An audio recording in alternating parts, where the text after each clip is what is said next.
Welcome back to my channel. This is HMAR Mobile Tech, and today I've got a really good video for anybody who likes automotive electricity. This is going to be the video for you. The second thing about this video is it's going to teach and help a lot of different people figure out how to make their electric seat work if the control, the master switch of the seat does not work. So I've got a pretty detailed video. It's going to be quick and to the point, and it's going to get the information out, and it's going to help anybody who needs to adjust their seat, but it won't adjust because the master switch doesn't work.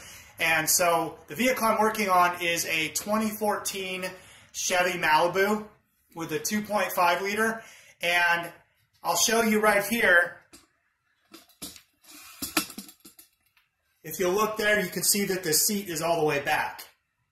So the seat needs to come forward, and I told the customer that I'd be happy to quickly get in there and just diagnose it free of charge. They're a good customer, and I appreciate their business, and I just want to take care of them. So that's what I'm going to do for them today, is make their seat go forward and just kind of do a quick diagnostic. So I already found the problem, but I'm going to show you how I got to that point.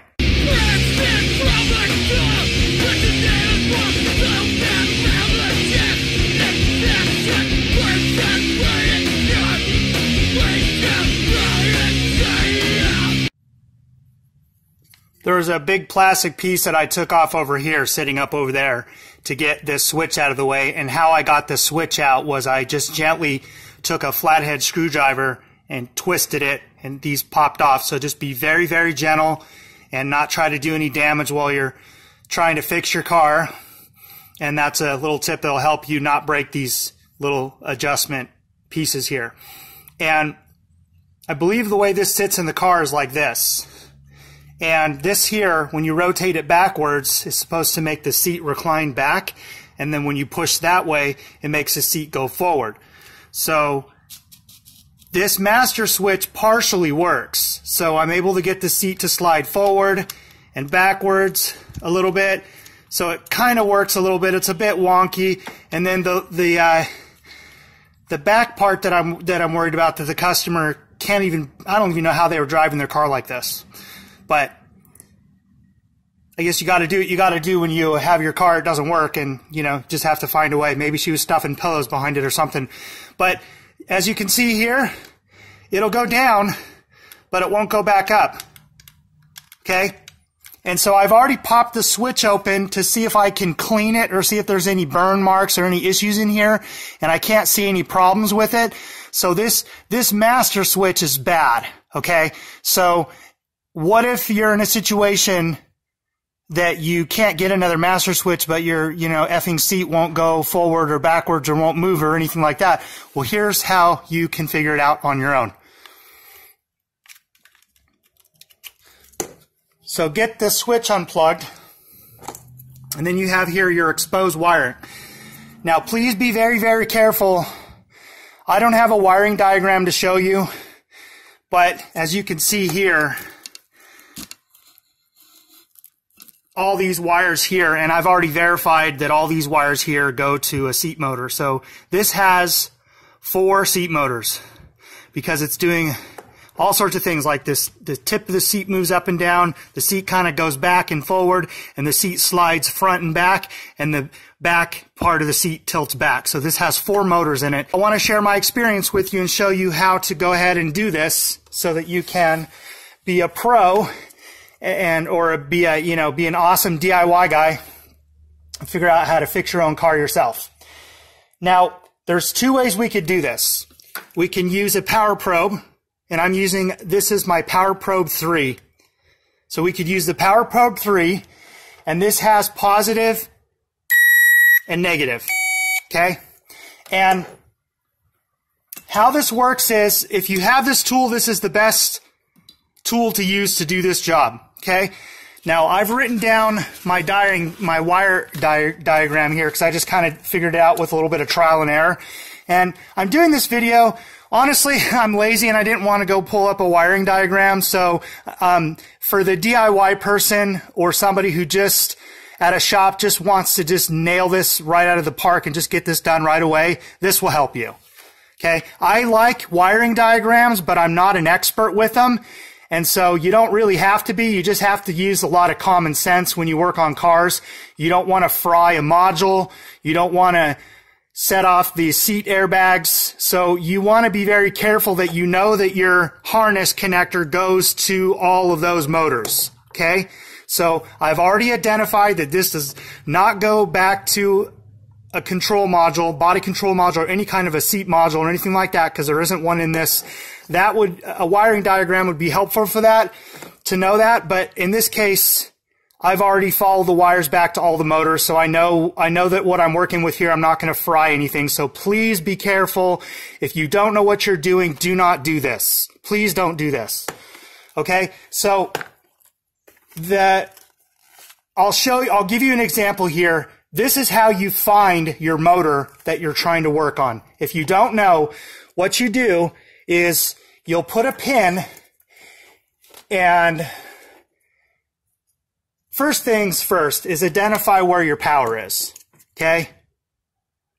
So this is my power wire, is this red with a white stripe.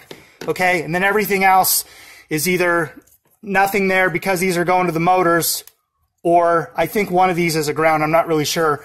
However, I'm going to go with a yellow wire here just to give you an example.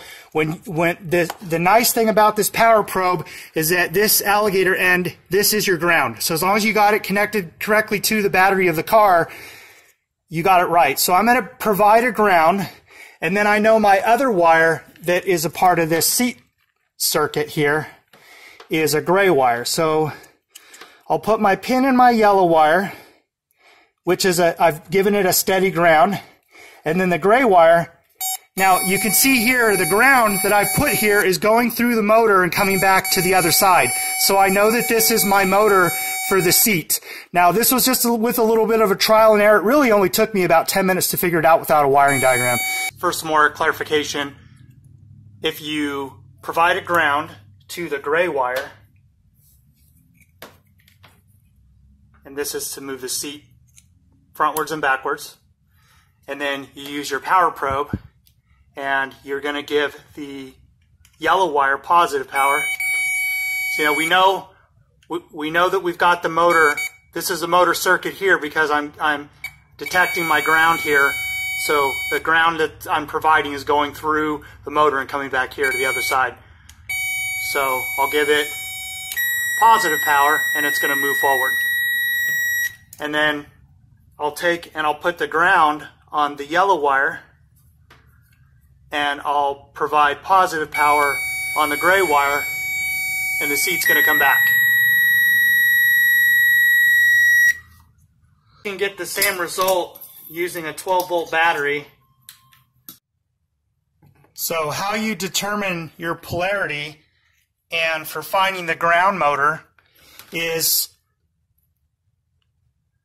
you'll put your ground that goes directly to ground on your 12-volt battery. This is to show without using a Power Probe 3. And then what I'm going to do is my digital multimeter positive is already hooked up to positive, the red side. And so the ground side, whatever the ground side touches, is going to tell you what your polarity is. So I'm expecting to see a ground here because I've provided one. So I'm going to touch it here, and I'm going to see my ground. Now the fact that it doesn't have a minus sign next to it means that this is ground. This is what it would look like if you touch positive onto negative and then negative onto positive. It has a minus sign, so it just means that your leads are reversed. So if you go and put them back, then it's going to show no negative sign.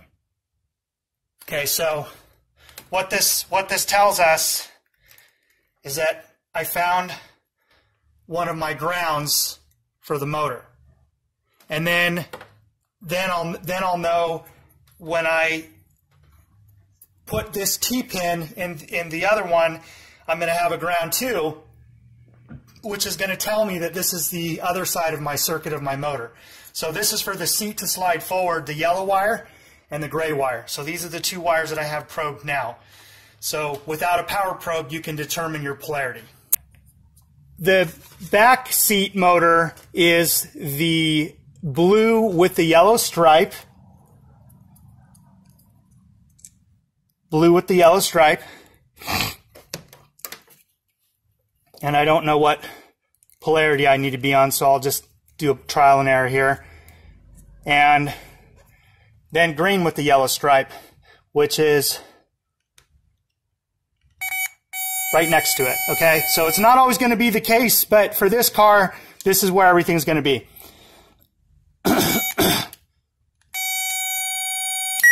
So I'm giving it positive power in the green with the yellow stripe, and then it's getting negative on the blue with the yellow stripe.